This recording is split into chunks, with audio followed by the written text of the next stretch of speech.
I played football for about a decade of my life. I started playing football in 8th grade, and I was about 14 years old. My last year was 2022, beginning in 2022 before I let football go. And it was great. It was great while it lasted. I can't complain, really. I had some great times and I had, some really bad times, like some real bad times between surgeries and pains. But I also had some great times between, amazing wins and like making new brothers and new friends and just like new experiences. So I really appreciate football and I love football. It always has a place in my heart, even though I'm past that life. I like to call myself a civilian now because football is almost like the army. It's a cult. It's a lifestyle, and I'm past that now, but I'm grateful for it. While I'm grateful for it and, for the time spent doing it. But through my decade of football, I learned what it really takes to earn a football scholarship and to keep it, right? And I remember back when I was in high school, nobody really had a plan for me. Nobody really had a plan laid out on how to earn a football scholarship. The most I was told was, if you're good, to find you, no matter what, and after I was like, okay, I get that. But like, it's like, it felt like I had no more control in the matter other than, producing on the field, which does matter. And it does play a huge role. I'm gonna go into that. But there are other steps you could take to increase your chances of earning a football scholarship and getting multiple football scholarships, right? So I have 5 things that you need to do that I believe that you need to do, right, to earn a football scholarship, right? So the first one is, this is tough, but this is tough. The first one is, you need to be honest with yourself. You need to be honest with yourself. And what I mean by that is, you need to truly sit down with yourself and ask yourself, do you have the intangibles to play a specific position or football at all? Right?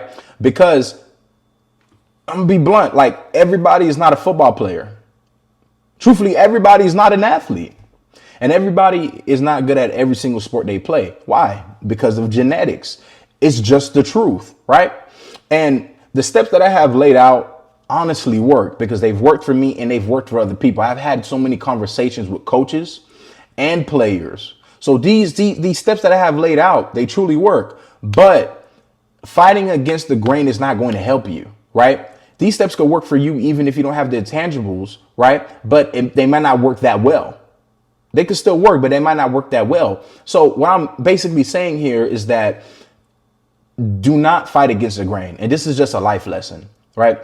Don't do things that you're not naturally good at. I'm not saying not to chase your dreams and your hopes. You should do that. But I'm just letting you know, like, you need to have an honest conversation with yourself to know that if you are good enough to play at the next level, because college coaches do look at that. And then high school coaches look at that too. So when high school coaches speak to college coaches, they will discuss, your intangibles. If you're fast enough, if you're strong enough, if you're big enough, if you're quick enough, all those things matter, right? For example, like, I could have, no matter how much weight I lost or how much I trained, I could have never been an elite sprinter, no matter how hard I tried. And the reason is because I don't have enough fast twitch muscles. I've never been the fastest dude. I haven't even been closest to being the fastest dude. And that's just how my genetics are, right? Some people aren't born tall. Some people aren't born fast. Some people aren't born really strong. You could get better at those things, but you might not get good enough to where, you could compete. You could play at a competitive level with those like specific intangibles, right? Example, when everybody starts playing football, they always want to play either quarterback, receiver, or linebacker. Why? Because those positions, there's a lot of hype around those positions. People love those positions. Me personally, I play defense. I wanted to play linebacker. And I learned really quickly, I wasn't fast enough to play linebacker. So my coaches put my hand right in the dirt. So I spent the majority of my career playing defensive end. And there wasn't a problem with that. I loved it. I fell in love with it. And that's where I was at. But that's where my skill set was best used, right? If I had, I know to this day, if I had tried to play linebacker and forced it, 2 things would have happened. 1, I would have never earned a football scholarship. Or 2, even if I earned a football scholarship, it wouldn't have had been at a good school, right? Like my alma mater just won national championships last year. Like that team has always been good. Like for the past decade or something like that, they have been amazing. They have been amazing, right? But you got to have elite people at positions to do that, right? So you need to be honest with yourself on if you need to change positions or change sports or just, leave sports behind. Just be honest with yourself. But I ain't trying to break no dreams. All right. Step 2, you need to practice your fundamentals more than anything else. One thing coaches will always say is that you need to be fundamentally sound. That is very important. No matter what level of football you play at, Pee-wee, Optimist, middle school, high school, college, professional, there are certain basics and fundamentals that apply to certain positions at all levels, right? Like D linemen usually have 3-point stance, 4-point stance, or 2-point stance, right? Linebackers, they have a specific position they stand in. Or they scrape, and after when it's the run play, they scrape, they run, they fill in the holes.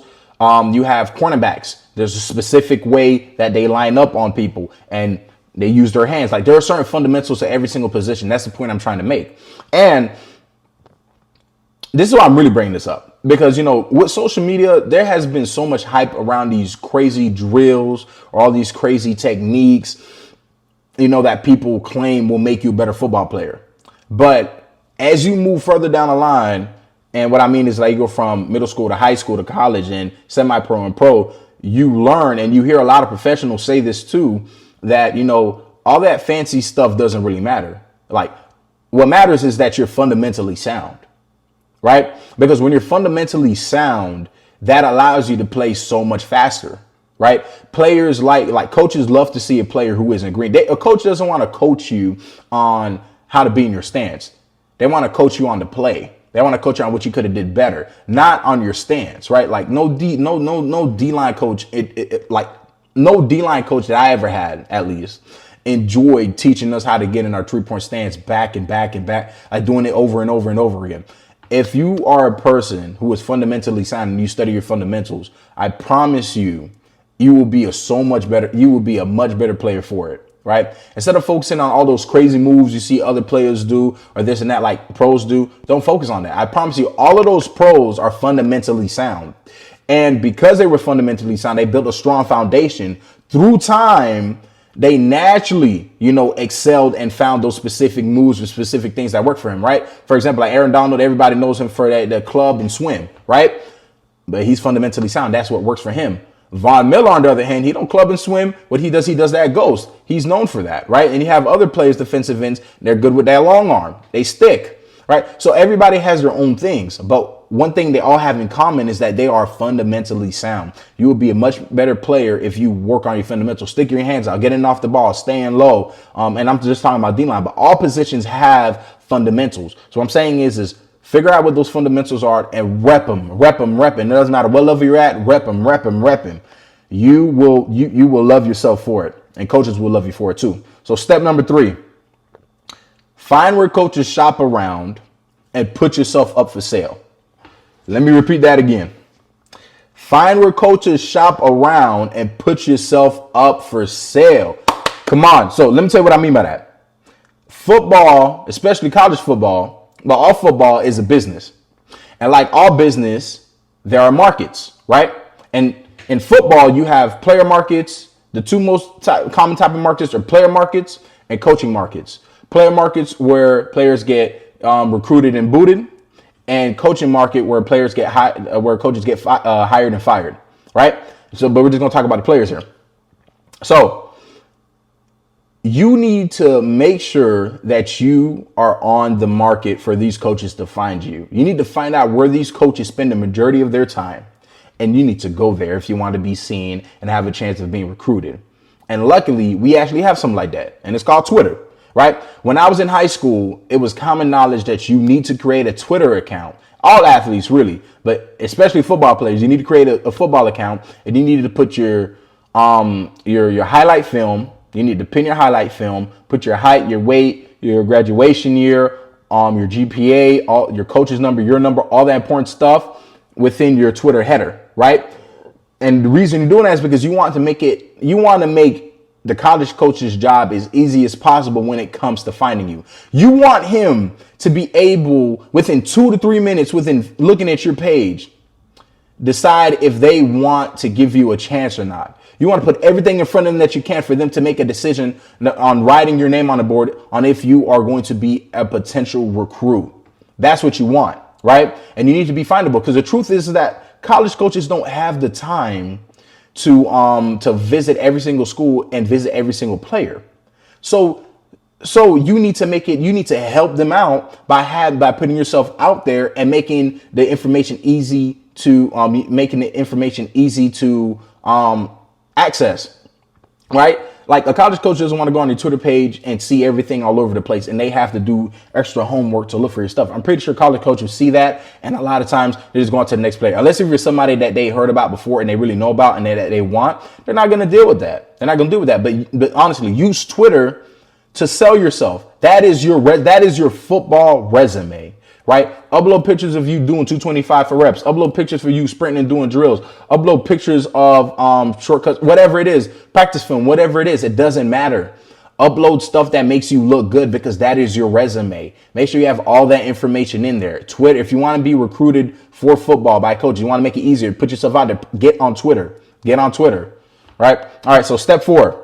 Oh, this is a big one right here. It's a big one right here. Because this is home. This hits home for me. All right, so you need to maintain a 3.0 or higher GPA. Boy, oh boy, boy, boy, oh boy. You need to maintain a 3.0 or higher GPA. So I played high school football in Miami. That's where I played high school football at. With pads on in Miami. That's where I played football at. And can I tell you that me and all my teammates truly believed that if you were a good enough player, that college coaches would look past your GPA and get you on a college team just because you were good enough. We all believe that. And can I tell you that is so far from the truth? That is so far from the truth. And let me tell you why. So a college coach could see that you're an amazing player and they really want you on the team because you're a great fit and they need you, right? They need to fill in that spot. Right? When they offer you, that is a conditional offer. That is a conditional offer. And that offer is contingent on if admissions accepts you into a school. So admissions is a whole separate part of that university that you want to go to. And no matter what university you go to, I don't care.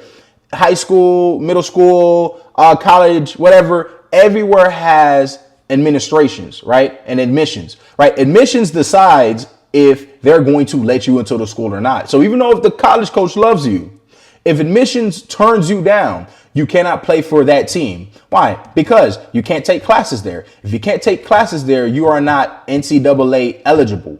NCAA says you need to be in a minimum of 12 credit hours per semester, right? And you need a certain GPA. I think it's 2.65 or something like that. But look, if you're at 3.0, you don't even have to worry about it. Don't even scrape it. Don't even be close. Don't be close. To be 3.0 or higher, you'll be good for your whole college career.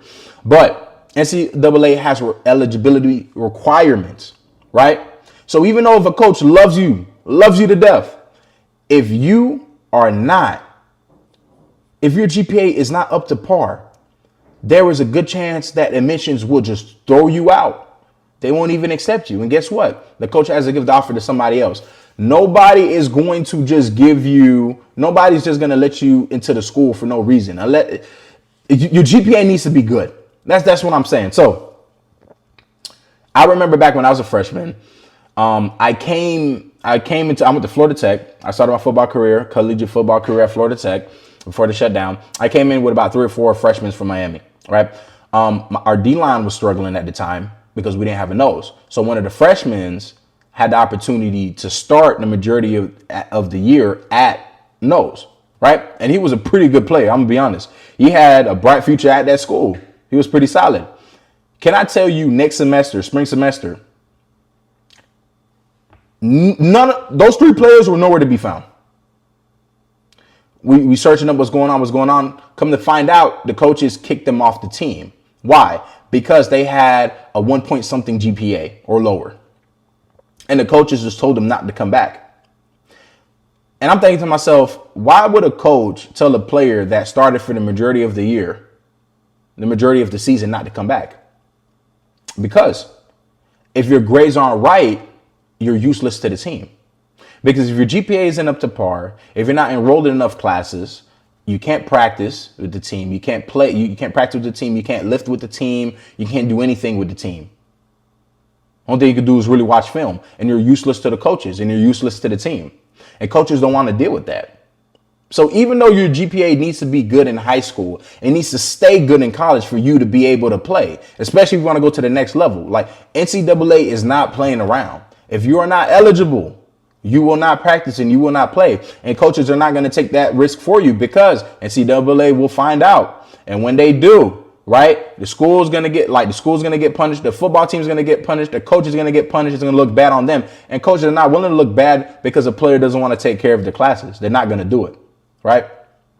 And let me tell you why this GPA thing matters so much to me. Because there's so many players that I know that were just as good as me or better that should have been in college, but they weren't because of their GPA. It had nothing to do with the talent. It had everything to do with the GPA. All right. There's this going back to the kid that started at Nose. So after coach dismissed him from the team, I think about a year later, he was shot and killed in Miami on his friend's porch, right? Because he was in the wrong place, wrong time situation. He was just hanging out with some people, right?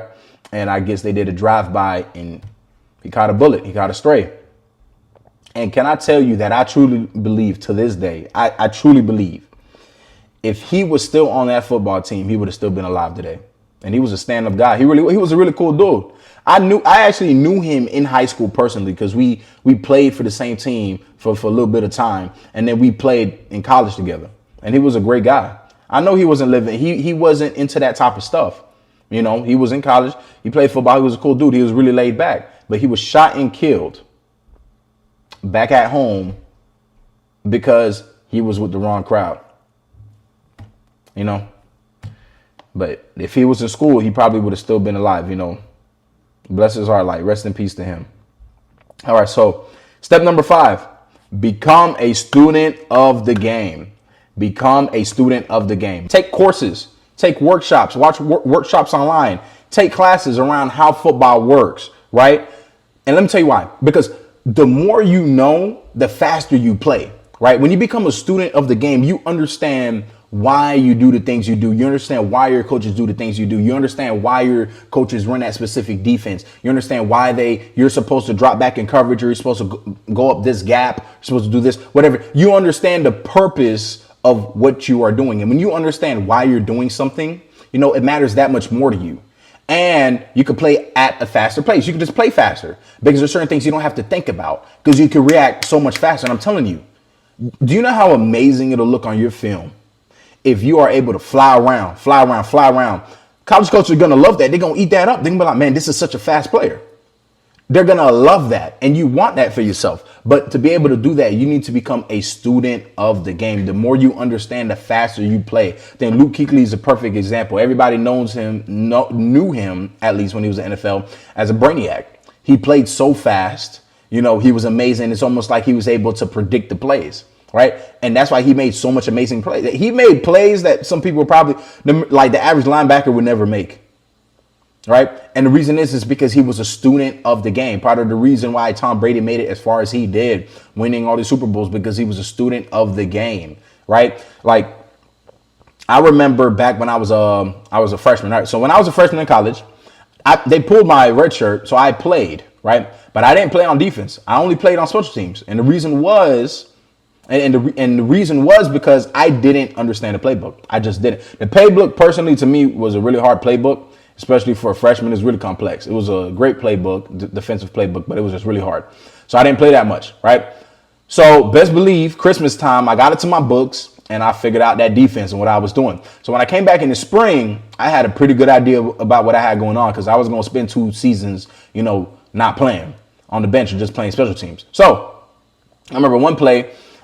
We were in practice and it was a right sides blitz. It was like an overload blitz, right? So I'm coming through. D tackle was coming through, and the middle linebacker was coming through too, right? So, but it was a stunt. I was supposed to stay and contain, and the D tackle and the linebacker were supposed to cross, right? Long story short, the linebacker messed up and he ended up coming to my gap, right? So what I did post play was I made his wrong right. I jumped into the gap he was supposed to be in, right? Because this was a pass play, and we all know pass plays, especially you play football. If you play football, you know when you leave B gaps wide open, that is an easy 20, 30, 40 yards for a quarterback, and they will take it every single time because D-line is a discipline. You're leaving up open holes. So what I did was I closed that hole. I remember going, and the reason I remember this story specifically is because when we had film study, my coach called it out and was like, RJ, I could tell you did that intentionally because of how fast you went. The minute you saw him come to your gap, you spin. I spin around, fell right into B gap, and then kept rushing up, like creating pressure, right? And look, that felt good because he was right. And the only reason I knew that was because I was becoming a student of the game. I became a student of our defense and what we had going on. So I was able to do something like that, right? And college coaches and high school coaches notice that, right? And look, if they see you doing that, they would trust you so much more on the field. A big reason why a lot of players don't play is not because they're not good enough. It's because coaches do not trust them. And part of the reasons why coaches don't trust them is because they don't believe they could execute like what they're supposed to do because they're not students of the game. I promise you, and that's the reason why I didn't play my freshman year. If my coach had trusted that I knew what I was doing, I would have played much more. But because I didn't play much. And that's fair, right? But look, if your coach trusts you on the field, you will get so much more playing time. You will get so much more playing time. That'll be great for your high school tape. That'll be so amazing for high school tape. And when you get to college, if your coach sees that you're a student of the game, you will play earlier than everybody else. You will play early on, especially if they're in need in that position.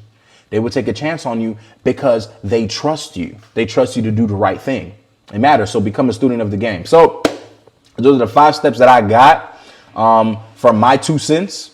But I truly believe if you follow these 5 steps, you can earn the football scholarships. And just to go through them real quick again. First step was to be honest with yourself. Ask yourself if you have the intangibles to play that position. If you don't, switch positions. Step 2 is practice your fundamentals more than anything else. Don't focus on all this complex, crazy, cool looking stuff. Just focus on the fundamentals of your position and master those. Become a master at that. Step 3, find where coaches shop around and put yourself up for sale. You need to be findable for these coaches. Social media exists, the internet exists, and it exists to our benefit, right? So put yourself out there, make it easier on the coaches so you could get yourself some scholarships, get into school. All right, step 4, maintain a 3.0 or better GPA. I'm telling you, college coaches might love you, but admissions does not. If you want to get accepted, if you want a chance, you want an opportunity to play in college, your GPA needs to be right. Nobody's just going to take you onto a team because you're good. And NCAA is not going to let you play just because you were rated number 1 in high school,